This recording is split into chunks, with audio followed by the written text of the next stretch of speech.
New faces, but old practices. Because, Madam Speaker, the behaviours that we have seen and the excesses belong to all of them.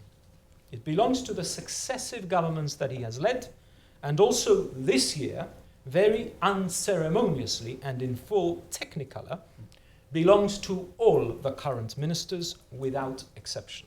The leader of the opposition spent a significant portion of his almost 2-hour address on the Principal Auditor's report and Sir Peter Openshaw's report on the McGrail inquiry.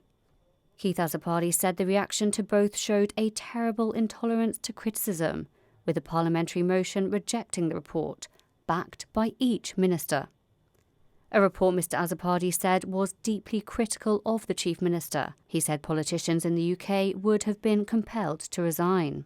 The GSD Leader said Sir Peter Openshaw recommended legislation on conflicts of interest, but lessons had not been learnt by this government. So faced with the option of either backing him or sacking him, ministers opted to back him when the Parliament considered the motion of no confidence in Mr Picardo in January this year.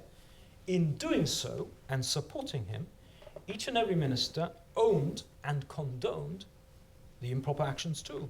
What are we saying to young people about standards of who occupies public office? He asked. In his assessment of the state of the nation, the leader of the opposition pointed out personal tax cuts had never materialised and manifesto promises were not completed. Victoria Quays is still a pile of rubbish, he said, as well as highlighting plans for the Rook, police station, fire service and cruise terminal. He said a full decade after they were first promised, families are still waiting for their homes in Sir Bob Palliser Mews and Chatham Views. Instead, he said, the web of companies has become a jungle and gross debt has more than quintupled. The off-book accounting has now become so large that the majority of large transactions seem to be off-book and unaccountable.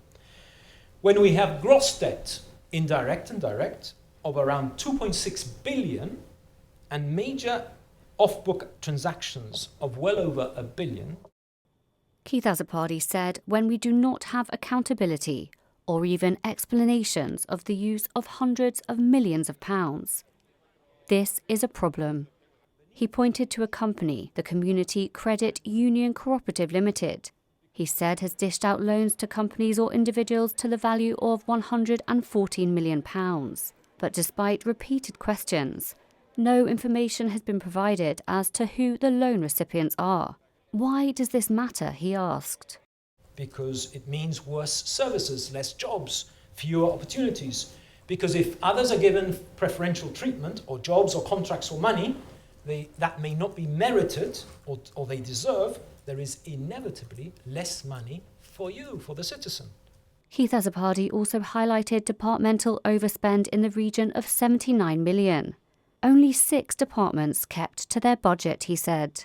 Refuse collection overspent by £5 million, the GHA by £32, and there was £1 million in ex gratia payments made by the Chief Minister's office. The total overspend, he said, is £187 million. If Gibraltar had kept to its budget, imagine how much better off we'd be, he wondered. While Mr Azopardi agreed with equalising pensions, the increase to the disability benefit and the public sector pay increase, he asked, what about private sector workers who have also suffered from the cost of living crisis? People should keep as much of their hard-earned cash as possible, he said, and are not there to bail out the government from waste or abuse. The leader of the opposition said his party would be voting against the appropriation bill. He warned people not to be taken in by what he described as attempts at electioneering. Let the election come as soon as possible, he said. We are ready.